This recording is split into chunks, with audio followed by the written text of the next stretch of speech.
Marcus, what is a proof by contradiction? I think proof by contradiction is one of my favourite sorts of proofs, and it was one that I sort of first encountered when I fell in love with mathematics, and in particular a proof that was used to show that there isn't a fraction that when you square it equals 2. So the fact that the square root of 2 is something called irrational. And the way the proof went is that you suppose the opposite is true, and then you tease out the logical consequences of that hypothesis, and then arrive at a contradiction.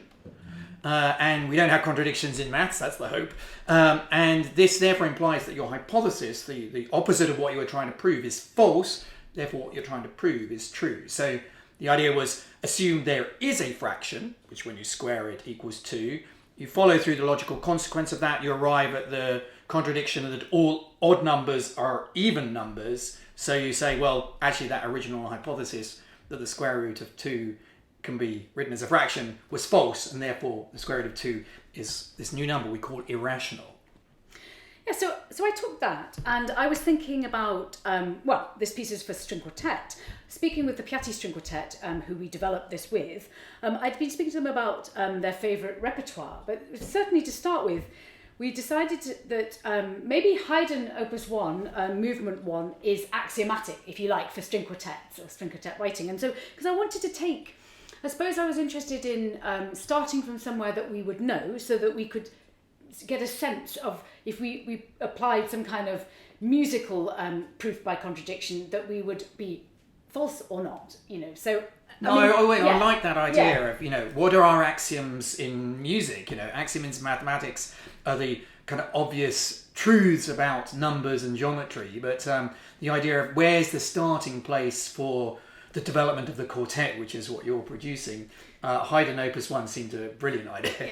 Yeah. So anyway, you hear a part of sort of the opening of Haydn Opus 1, and of course Haydn makes his own journey through the piece to the end of Haydn's movement, and actually I've then considered the end of it, and I've considered a contradiction to it. So of course composers, many different composers would approach this in a very different way, I would hope.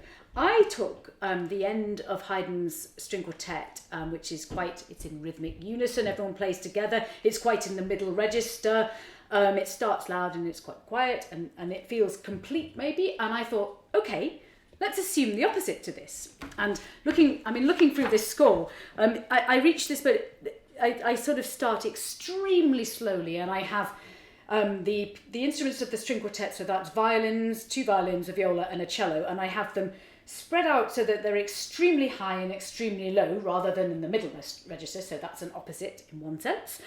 And then I have this constant getting faster accelerando throughout the whole piece, so it starts really slow and speeds up gradually all the way through.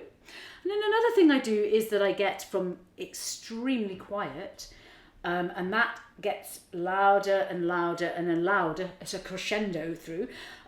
That's slightly skewed because we're allowed a bit of artistic license in these things. But so you hear an overall. I travel from very quietly to very loud, but you also hear these Sforzandi figures. So you hear these sort of moments of total opposite of Haydn. Exactly. It's very much so. And then finally, the other thing I was thinking about was to have every single one of the instruments not landing at the same time. As I said, they were all in the Haydn, it's very much everyone's playing at the same time. It's a rhythmic unison. But in fact, in this piece, nobody is landing at the same time. So this for me was kind of as opposite as I could imagine at the time. So you go through this piece, and then actually in the score, I'm very proud of this section because I have this this mathematical term, reductio ad absurdum and repeat ad infinitum. And there's this section, of course, luckily no string quartet has repeated this forever in performance, but they could, I suppose. There's this moment, and I think for me it's like a musical contradiction because you've got it kind of lands perhaps where the Haydn is registrally, but everything is topsy-turvy. You've got glissandi, you've got these wide trills, you've got everything getting faster sort of to breaking point.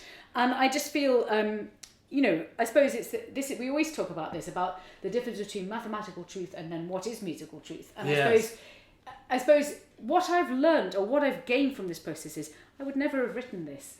I'd never have written this and got to this point and thought about all these things had you not sort of Yeah, well, I think suggested it's something quite intriguing about what's the opposite of music, and your kind of take on that was, to push everything to the extremes of the Haydn to, all the place that you start. But I think the other interesting part about a proof by contradiction, and this particular proof, is it actually kind of exploits the idea of something going off to infinity, and that actually causing the contradiction, that something actually can't reach infinity, and it sort of blows up, and that's the other thing I love about the way that you've logically explored the consequences of your opposite of Haydn, is that it causes the quartet to just get faster and faster, and actually it can't cope with it, and whenever we perform this piece, it's about pushing the quartet to its absolute limits, so it can't do anything, and they try their hardest and the whole thing breaks down, and that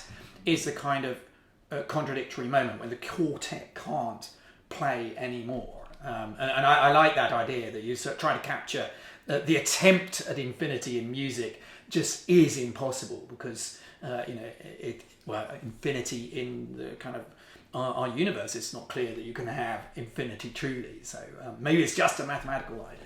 Yeah, and I mean, actually, I always find in performance it's very difficult for a brilliant string quartet to break down quite as much as this music would require. So I find that an interesting. Yeah, it's very funny whenever we play this. Yeah, exactly. So, the quartet just can't resist trying to play it properly. Yeah. But in fact, so after that, then you hear. Therefore, you hear Haydn's Opus 1, Number 1, Movement 1, the final bars, and they're true.